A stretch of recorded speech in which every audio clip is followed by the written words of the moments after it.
bois, sous la lune pâle, une ruine tenait encore debout. Quelques pierres, un toit de rafale et un feu fragile contre le tout. Un enfant parlait au silence, des mots perdus pour se tenir droit. Il n'avait plus que la persistance d'une chaleur qu'on n'éteint pas. Dans l'ombre, Astéria observait, invisible au souffle du vent. Ni proie, ni chasse, juste un secret, un cœur ancien devenu prudent. Un caillou roula, presque rien, mais le monde retint son pas, le bâton brûlant dans une main, la peur dressée face à l'au-delà. Ce n'est pas un lieu qu'on défend parfois, mais l'idée d'un feu, d'un chez-soi. Et même les monstres peuvent comprendre ce que signifie attendre.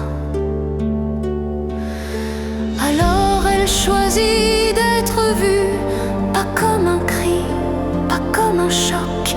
Sa lumière douce fendit l'inconnu, comme les braises fendit le noir. Elle ne s'approcha pas, elle resta, elle se fit petite, elle se fit lente.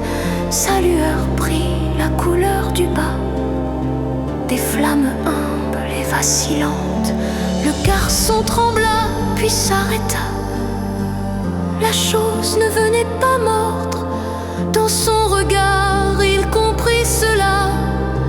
Elle n'était pas là pour prendre. Le bâton tomba sur la pierre, sans victoire, sans défaite. Et le silence devint prière entre deux solitudes muettes.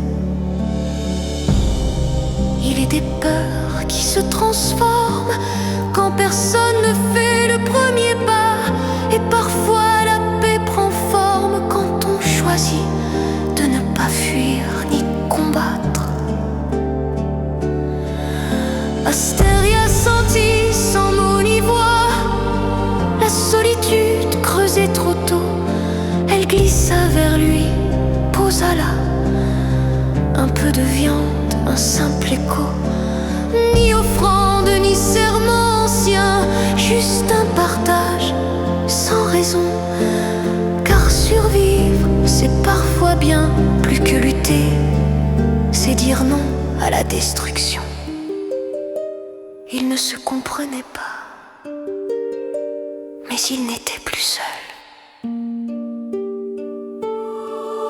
L'enfant s'assit près de la flamme, sans sourire, sans poser de nom. Astéria resta, calme et pâle, gardienne d'un instant profond.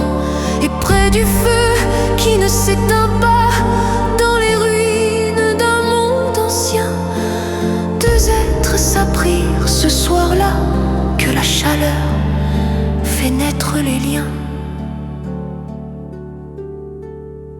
Souviens-toi, voyageur, de cette loi. La lumière ne crie jamais, elle attend, elle reste là. Et parfois, quelqu'un reste avec elle.